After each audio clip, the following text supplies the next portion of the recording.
Guardsmen and Pilgrims. So last time the surviving remnants of a regiment of Imperial Guard found themselves the guests of Order Xenos. Several Guardsmen were found to be harboring Genestealer infections and were purged, but the remainder were given the opportunity to continue to serve the Imperium as soldiers of the Inquisition. So no shit, there we were, 37 Guardsmen who had just graduated the Darwin School of Veterancy on an Inquisition ship, getting told that our lives would now consist of hanging out with just about the scariest people in the Imperium and doing whatever they told us to. Serving in the Inquisition is not a very normal job, as in there's no way of knowing how things are going to work or what you'll have to do. Inquisitors have tons of leeway in how they do things, so each one runs their team in their own unique way. You might get an Inquisitor who likes to travel around following rumors and hanging out with heroes of the Imperium, and it's your job to act as the cavalry when they get into trouble. You might get an Inquisitor who is really into research and wind up spending all your time guarding an incredibly disturbing science facility. You might get an Inquisitor who hangs out playing psychic nursemaid to a band of spies and end up being used as a meat suit by your boss when he feels a personal touch is needed. Or you might get the inquisitorial equivalent of a Pokemon trainer. Pokemon trainer isn't the best way to put it. Pokemon professor might be better. Our Inquisitor collected teams from across the sector and handed them out to interrogators who needed to get their feet wet leading a team. This was actually a pretty important role. Not every Inquisitor has time or men to spare when an apprentice interrogator is ready to move on, so they would get sent to our boss. He would set them up with a team and mission and keep an eye on how they did. He had a real name, but we all called him Professor Oak. Oak had a fair number of recruitment teams that wandered around looking for fresh meat, one of which was hanging around our battle checking for Genestealers and drafting Guardsmen who wouldn't be missed. We got packed up and sent along to Oak's mobile base of operations and got put through a crash course in being an Inquisition goon squad. Then we got split into squads of 5 or 6, partnered up with some combat light teams, and handed out to dewy-eyed interrogators like the 40k equivalent of a Bulbasaur. We were playing as the Guardsmen. Everyone else was handled by the DM. Each team was filled out to 10 by other classes leaning towards the non-combat side. So more adepts, seekers, and tech priests than the other classes. There was some of everything in each group as well as the interrogator, who could be pretty much anything. We worked with our DM to split our survivors up into groups. Then he tacked on the sheets for our NPC associates, gave us a very vague overview of what each group's assignment was, and asked us which one we wanted to play as. The groups we didn't play as would all go on their own missions and the survivors would meet us when we got back to base. We chose the squad that was being sent as part of a 2-team force to check out some suspected cultist activity in a pilgrim fleet. Our roster consisted of 5 Guardsmen, 2 adepts, a tech priest, a cleric, a sister of battle, and our interrogator was a former cleric. The all-Guardsman party and the pilgrim fleet. So imagine you're a Guardsman that's just been recruited, fought a brutal campaign that wore down your regiment, watched the remainder of that regiment get taken out by tyrannids, then found yourself in the hands of the Inquisition. Then the Inquisition purges a few of your buddies, gives you an offer you can't refuse, ships you through the warp, and dumps you into a really creepy boot camp. Finally they split you and your remaining buddies up into squads, introduce your squad to some weird looking guy who seems far too excited to see you, and tell you to do everything he says. Now you're hanging out in a bunch of passenger cabins on a navy ship going emperor knows where with a few of your buddies, an interrogator, 3 nerds, one of which is more metal than meat, a priest, and a psychotic blonde bombshell wearing armor that's probably worth more than all of your squad's gear combined. We were just a little weirded out. Our merry band consisted of a cynic, a nervous med student, a lazy bastard, a shameless thief, and a paranoid by the names of Sarge, Doc, Heavy, Nubby, and Twitch. Technically the others were part of our band as well, but quite frankly we wanted nothing to do with any of them, with the possible exception of the sister, and only in the hypothetical sense. Our interrogator and the others spent the entire journey going through the files that Oak had sent along, planning how they would hunt down the suspected cultists, sorting out who had contacts where, and brushing up on the exact flavor of the Imperial cult that dominated the Pilgrim fleet. We paid just enough attention to establish that we would be on ships the whole time and that we were not expected to actually do anything strenuous unless everything got screwed up. Then we played cards and slept a lot. Some people might say that 2 months is a long time to play cards and take naps, but those people have never served in the guard. And it wasn't all sack time. Sarge made sure we kept up on our PT and combat drill, got us stay in shape. By the end of the trip we were well rested and ready to stretch our legs, whereas our teammates were wound up like springs and developing new conspiracy theories every few minutes. We finally arrived at the Pilgrim fleet, which, as we understood it, was a bunch of ships full of hardcore zealots on their way to a world they considered holier than normal to pray, sightsee, and generally replace the population that an Orkwag had recently removed. They had some sort of deal with the Ecclesiarchy to provide extra transports and fleet escorts, so it was basically just an Imperial colonization fleet, except everyone was just a teeny tiny bit crazier than usual. They were hanging out in orbit around a hive world, refueling, refitting, and gathering more pilgrims. The nerds and nuts, as we called them outside of their hearing, were pretty sure that a chaos cult had infiltrated during either this stop or a previous one, and was planning something very evil. Probably something to do with Jellifields, or demons, or plagues, or heresy. We operated on the assumption that they would tell us when they figured it out. Anyhow, our ship joined the fleet escort and a bunch of voxing and liaising started.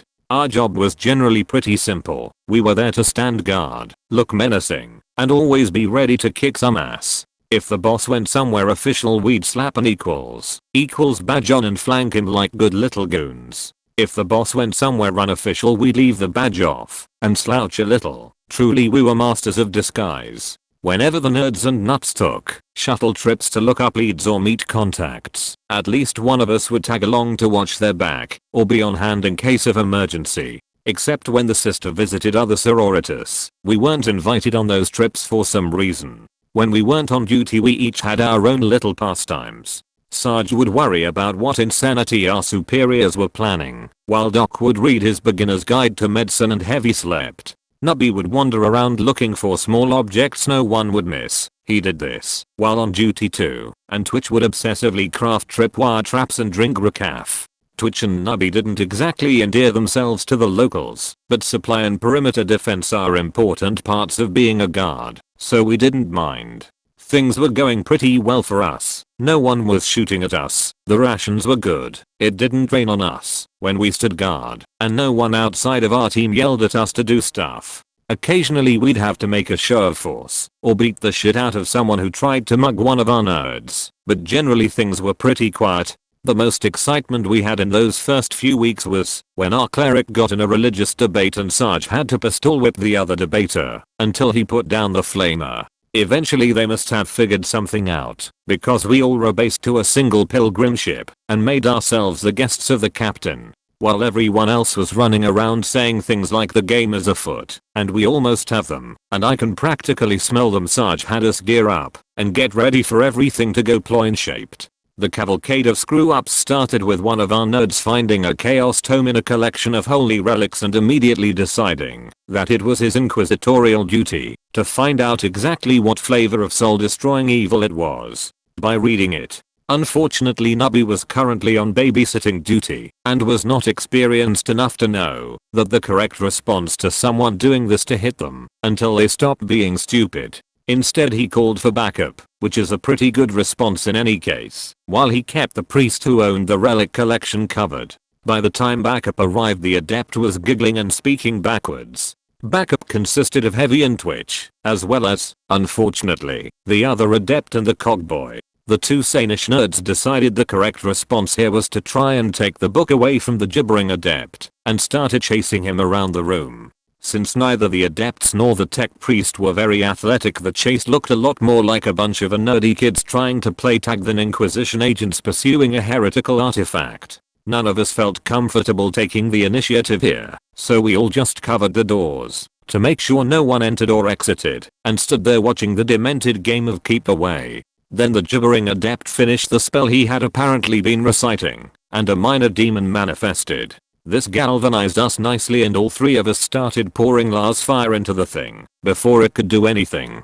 Unfortunately the priest we'd been covering took the chance to run for it. Then the gibbering adept followed him out the open door. Then both our nerds gave chase, and now all four were running through a room full of pilgrims. The priest was screaming about heretics and demons. The adept was screaming about the glory of chaos, and the nerds were still trying to wrestle the book away. The pilgrims mobbed the insane adept and tore him and the book apart in seconds, then started chasing the nerds with similar intent. The cogboy apparently took charge and decided that not being torn to pieces was the better part of valor. Then he concluded that the safest place to hide from a mob of maddened Imperial zealots was with the tech priests who kept the ship running. The nerds ran all the way to the ship's engine rooms with a steadily growing mob at their heels baying for blood. The tech priests let them in and closed the door behind them, but the mob refused to disperse and settled in to siege them out. Meanwhile the heroic guardsman shot the minor demon until it stopped moving, then stomped on it until it stopped being solid. That done, we went to check on the runners and saw the mob chase them out. This was above our pay grade, so we decided to kick the problem upstairs and fought it up while we waited for further orders. Eventually our cleric and sister arrived with Sergeant Doc in tow and the boss voxed us all. We gave our report, the nerds were voxed and gave theirs, then the boss gave us our orders. Us guardsmen were to secure the relics and demonic remains. The nuts were sent to talk to the pilgrims' leadership to get the mob dispersed, and the boss would talk to the captain and get some support sent down. This sounded like a pretty good plan, but by this point we'd started to suspect that we were the only competent people on the team. What happened next proved us right. Our interrogator marched up to the captain of an Imperial vessel, a man who could trace his family's command of the ship back to the founding of the sector, and started giving him orders. This did not go over well. While our interrogator was an agent of the Inquisition and had the rosette to prove it, he was not an inquisitor, and the captain of an Imperial vessel is generally considered to be second only to the Emperor by their crew.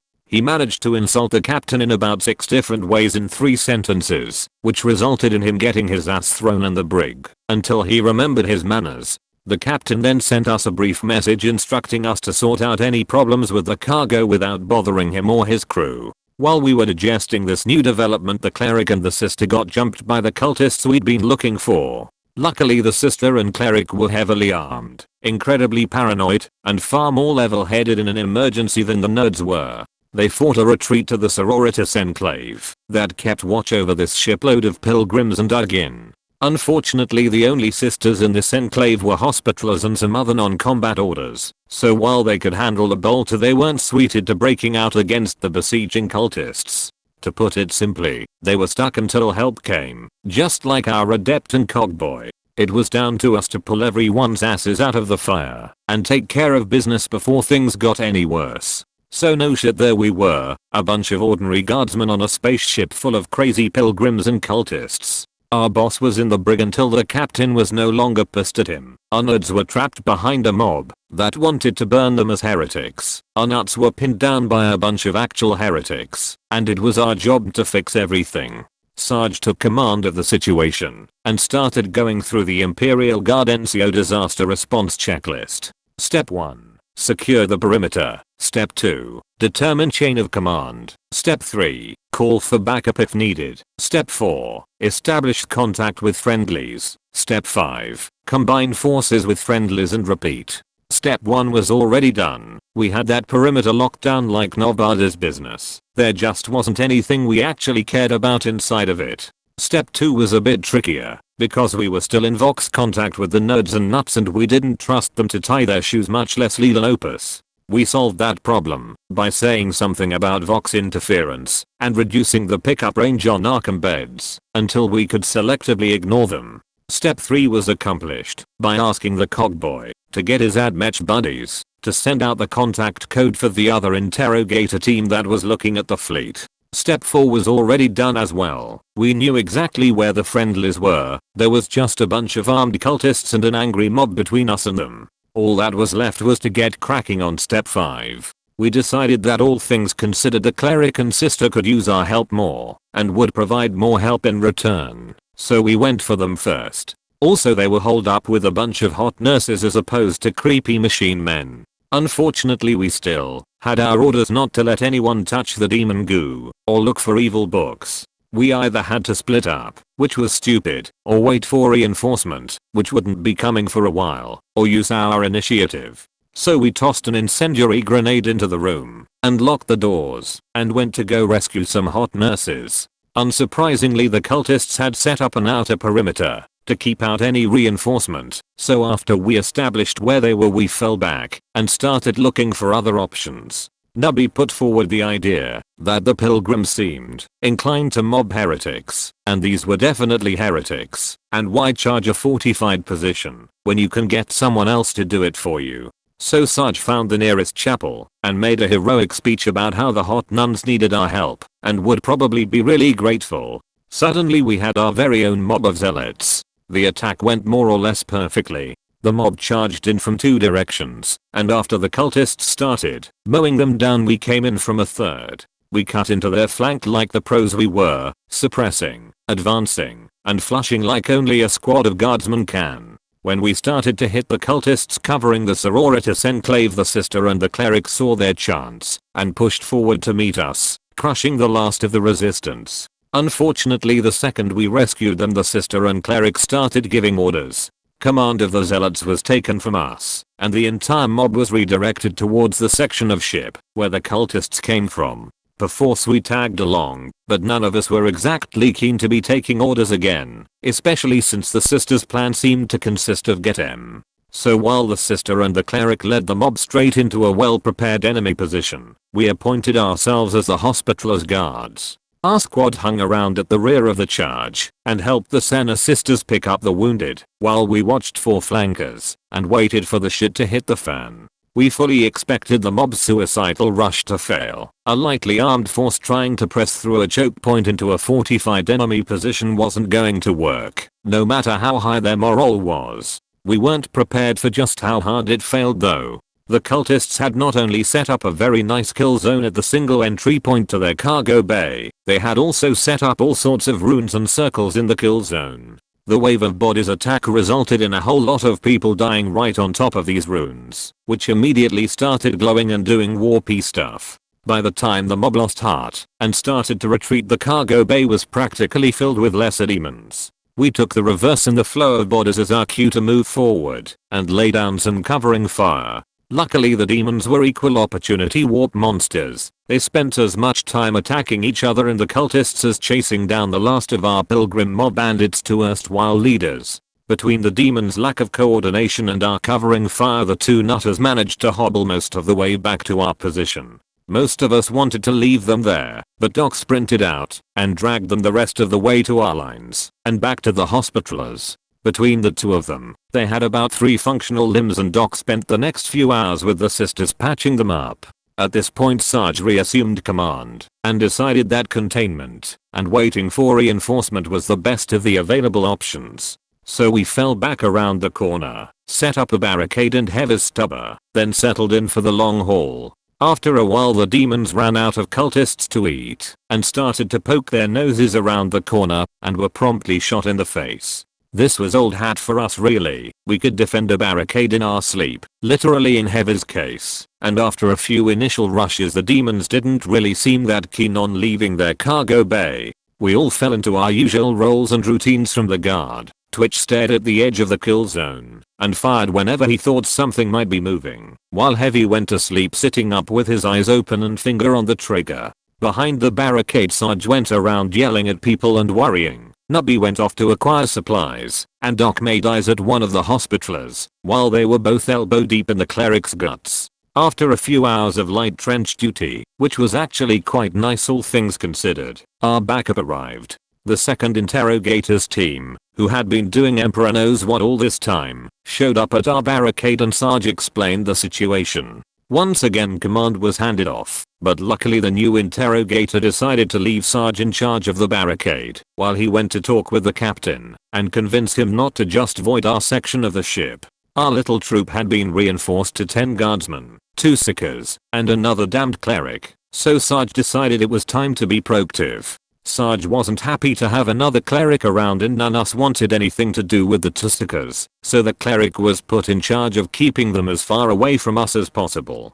That taken care of, a plan of attack was quickly formed, and a pair of grenade launchers were scrounged up from the other team's arsenal and Nubby's collection. We started a walking barrage up the hallway, then slowly advanced our entire barricade until it was at the edge of cargo bay. This wasn't exactly the fastest way to clear out the demon infestation, but it was definitely the safest. Not a single one of them managed to get within biting range of us. Once we were to the edge of the bay, we just sat there and shot nades into it until we ran out, which took quite a while, since Nubby could acquire a surprisingly large amount of stuff. Eventually the launchers ran dry, and it was time to clear the cargo bay the old-fashioned way, but the nades had done their job wonderfully. There wasn't really any cover left in the bay at all, so as long as we advanced slowly and carefully it was pretty easy to mow down the few remaining demons before they got close. All in all it went pretty well, except for the big glowing shield thing at the back of the bay.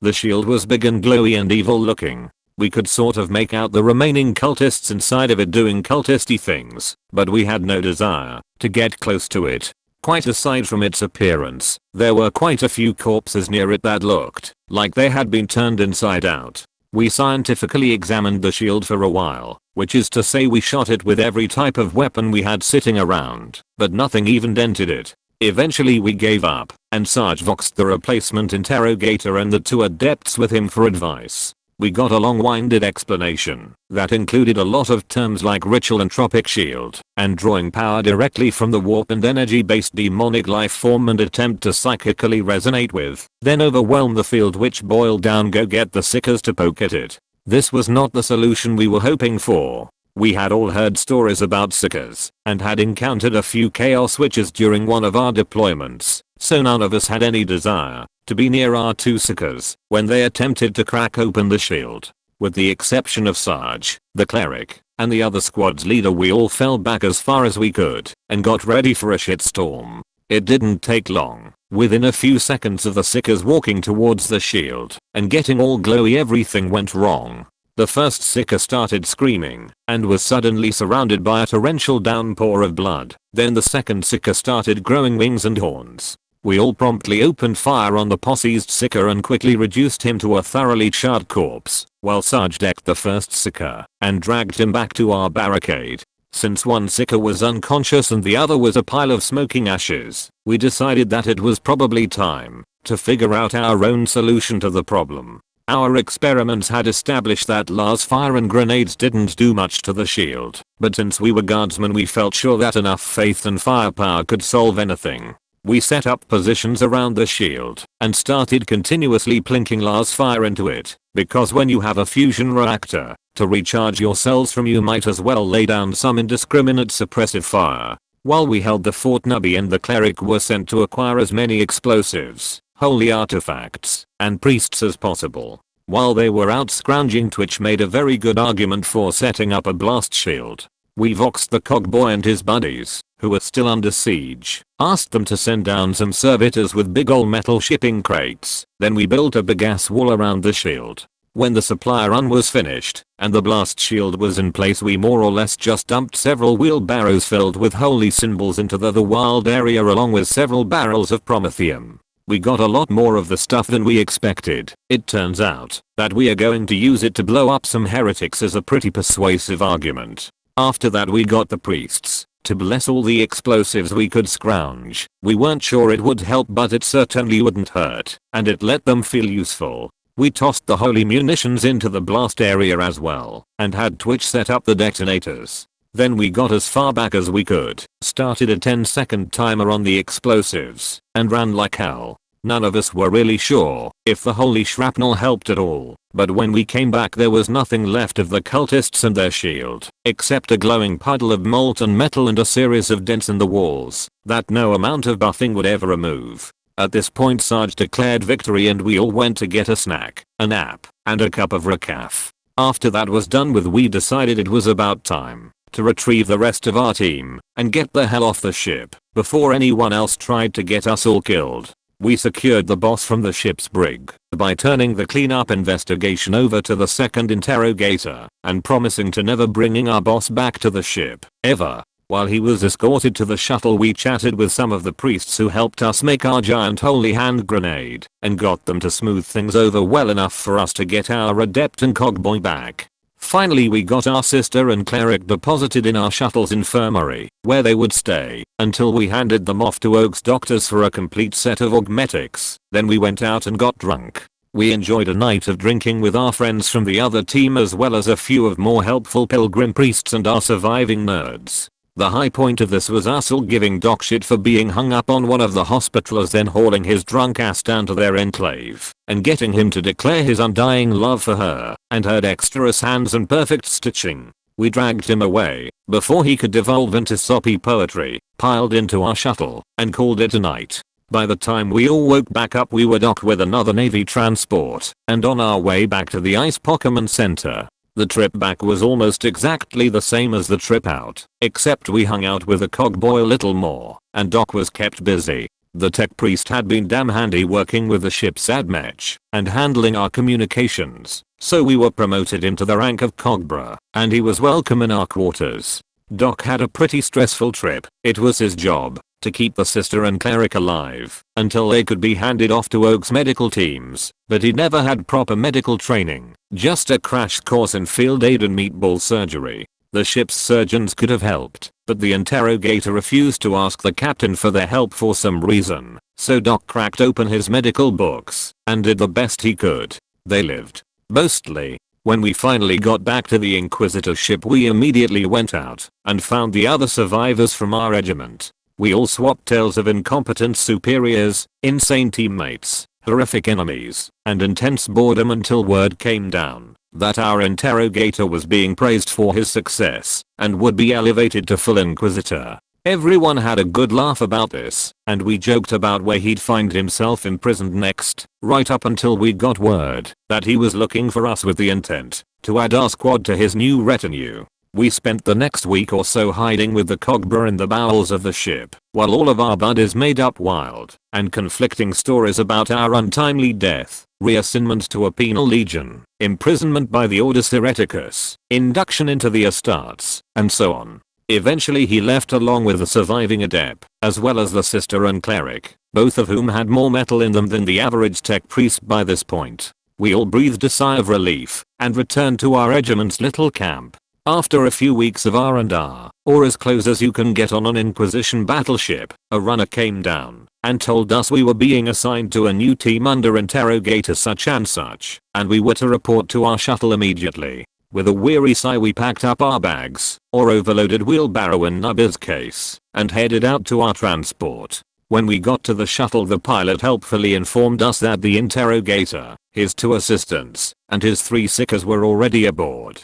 Twitch and Nubby both tried to run for it, but the shuttle's hatch was already closed. Twitch and Nubby were retrieved, and we all moved into the main seating area of the shuttle. We were greeted by our new interrogator and introduced to our new teammates, one of whom was giggling and chewing on a seat cushion. As we stared in horror, the interrogator gave us a quick briefing, explaining that we had been assigned to go find out why our world hadn't been supplying sickers to the black ships. We did not have a good feeling about this,